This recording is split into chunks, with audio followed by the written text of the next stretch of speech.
on everyone, I'm Christina and here's my top 10 animes to start watching in 2016.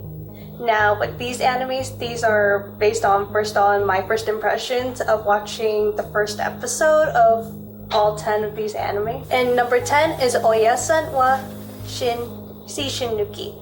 And with this anime review, it's going to be very short, just like the first episode, which is technically 2 minutes. And it has a disadvantage because one thing's for sure for what I saw in that anime for 2 minutes, I would expect it to see like that part at the beginning leading up to more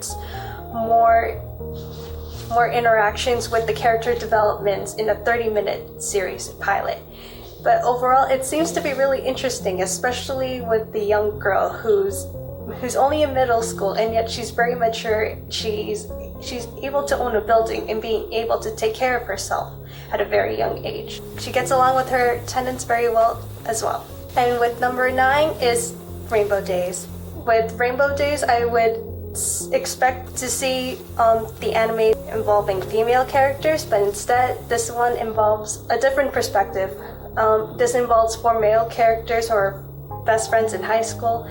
They're able to hang out every day in their day-to-day lives, and also with one of the characters also explores his love life and involving meeting a young girl who he had met over the holidays. And with that young girl, described by his friend, she seems to be very emotionless in a way, kind of like she doesn't have any expression on her face, and she's very monotone, I would say.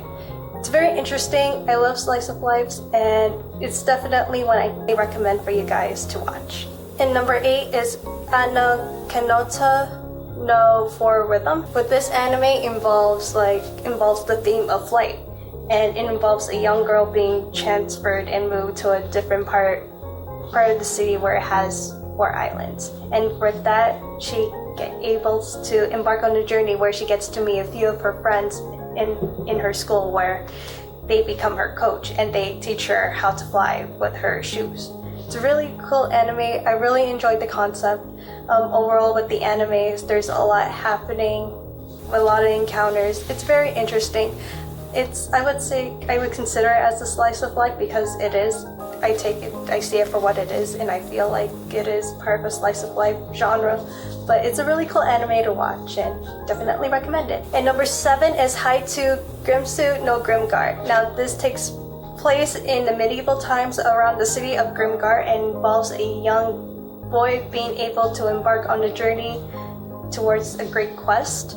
I would see some aspects of time traveling and teleportation and see where here he is in medieval timeline, but then I would say there's some mystical aspects where he is being teleported unexpectedly to another, I would say, time period where they also face a similar battle. This one's a very adventurous anime that involves a lot of action and a lot of fighting. Definitely a cool anime to watch, and I totally recommend it. Number 6 is Musaigen no Phantom World.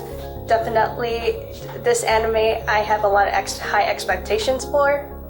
With this one, I thought in the beginning that would be some kind of dark horror anime because of its graphics, but then overall it turns out to be very adventurous and involves a cool fighting scenes, and it has some comedic relief too. It has boobs bouncing.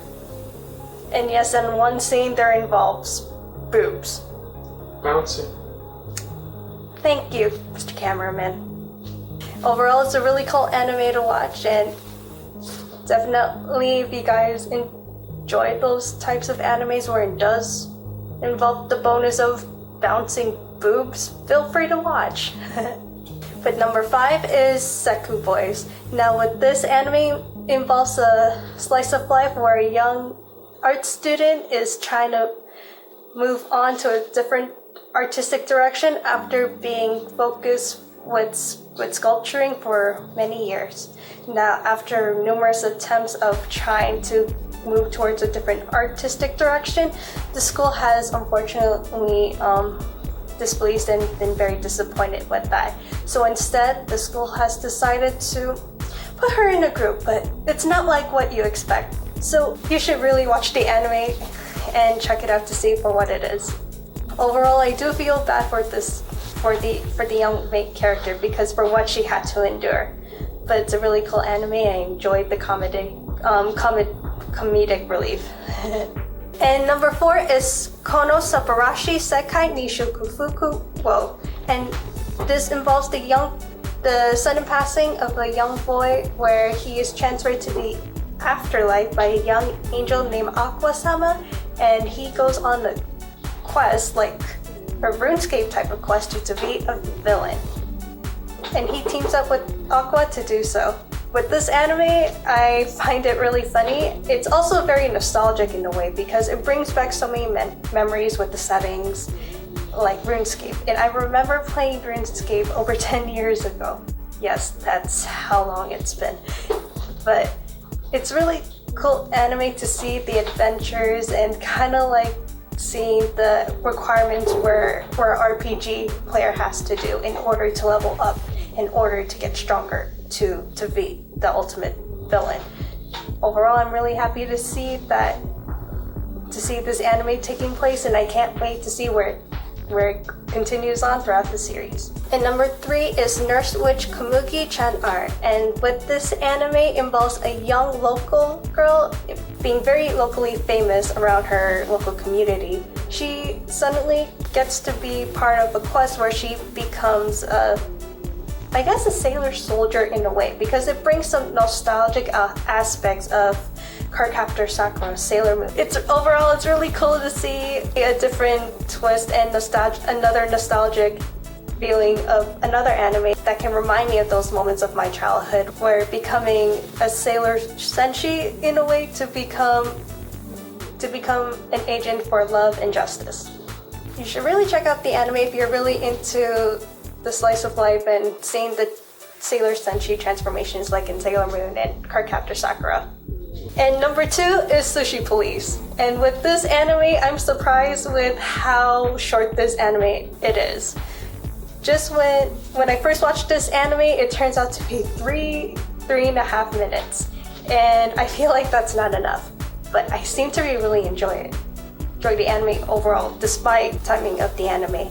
But this anime involves a sense of comedic moments where 3 guys just takes part in their daily adventures during the day or night, and they introduce like various maki rolls in sushi. And that's what I really love about this anime, is the content itself, is the sushi. And I really love sushi. I haven't had sushi in a while, in all honesty, but it's a really cool anime to watch, and it really makes me hungry too. And plus it has a different type of art style that you would see in this anime. And number 1 is Dimension W. With this anime, I have so much high expectations for this. I fell in love with this anime at first sight. With this anime, I enjoyed watching the content to see what it is. It's full of action adventure. It also has like some themes with cars and coils and such, so that really seems to be coming to characters. And when I first watched the anime in the beginning with their theme song, I absolutely can't stop listening to it because I find it very catchy and think it was really cool. Plus there are 2 main characters that I find really interesting. One of them where the male character I thought who was like maybe some kind of hitman or assassin, or maybe some kind of collector trying to collect these various coils and stuff for someone else. And then there's this young female robot who's on the task too, who's also looking for coils as well, but seemed to met up with the collector, I should say, and takes part and gets to join him on their daily adventures. I can't wait to see where this anime is going to happen next in the next episode, because I'm really excited to watch. Overall, that is my top 10 animes. And I'm wondering, what are your favorite animes that you're watching right now this year? Do you agree with my list? Is there any animes that you recommend to watch? And considering that this is my top 10 anime, and based on my personal opinion of my first impressions of the first episodes of these animes, and also if you really enjoy watching my video, please don't forget to hit that like button. Also, if you're Also, if you haven't subscribed to our channel yet, please don't forget to hit that subscribe button as well. Feel free to follow us on our social media channels. And plus, if you guys want to see what other animes that I like watching, feel free to click down on the link below to see my top 10 anime list that I watched in 2015. Please stay tuned to see what are the top 10 animes that Chris is starting to watch in 2016 as well. Thanks for watching, guys, and hope to see you next time. Bye!